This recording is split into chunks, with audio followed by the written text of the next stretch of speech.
পৃথিবীর দেশে দেশে সেই দেশের সময় অনুযায়ী ঠিক রাত 12টায় শুরু হবে বড়দিন। খ্রিস্টান ধর্মাবলম্বীদের সবচেয়ে বড় উৎসব ঘিরে ইউরোপ আমেরিকার সাজ সাজ রব থাকলেও মধ্যপ্রাচ্যের যুদ্ধবিধ্বস্ত দেশগুলোতে রয়েছে ভিন্ন চিত্র। পশ্চিম তীরের বেথলেহেমে এবারও স্বল্প পরিসরে রয়েছে বড়দিন উদযাপনের আয়োজন। মধ্যপ্রাচ্যের শান্তি ফিরে আসুক বড়দিনে, এমন বার্তাই দিতে চান খ্রিস্টান ধর্মাবলম্বীরা।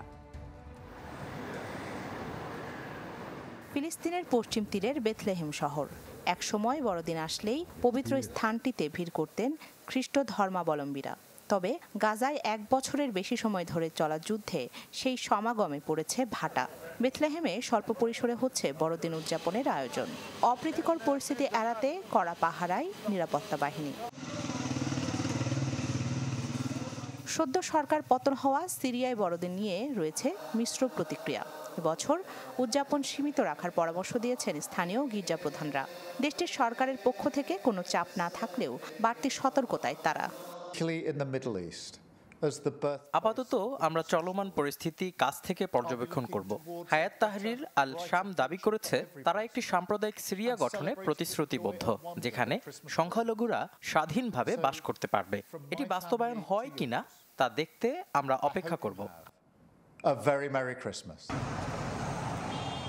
তবে মধ্যপ্রাচ্যের আরেক দেশ মিশরের রাজধানী কায়রোতে লেগেছে বড়দিনের ছোঁয়া। পথে পথে চোখে পড়ছে বাহারি আলোকসজ্জা, শপিং মলগুলোতে চলছে শেষ মুহূর্তের কেনাকাটা। তবে উৎসবের মাঝেও এই অঞ্চলে চলমান অস্থিতিশীলতা ভাবাচ্ছে খ্রিস্ট ধর্মাবলম্বীদের। প্রতি বছরের মতো এবারও সবকিছুতে সাজ সাজ রব। এই যে চারিদিকের আলোকিত পথঘাট সবই জানান দিচ্ছে বড়দিন আসছে। তবে স্থিতিশীলতা না থাকার কারণে এই অঞ্চলের মানুষের মনে আগের মতো উৎসবের আমেজ নেই। তারপরও উৎসব আসলে সবাই মিলে একটু আনন্দে থাকার চেষ্টা করি। এদিকে পশ্চিম ও ইউরোপের দেশগুলোতে বড়দিন ঘিরে চলছে জমকালো আয়োজন। শিশুদের কাছে বড়দিনের উপহার পৌঁছে দিচ্ছেন সান্তা ক্লজরা। উপহার পেয়ে খুশির সীমা নেই শিশুদের। রাখি জেসমিন, চ্যানেল 24।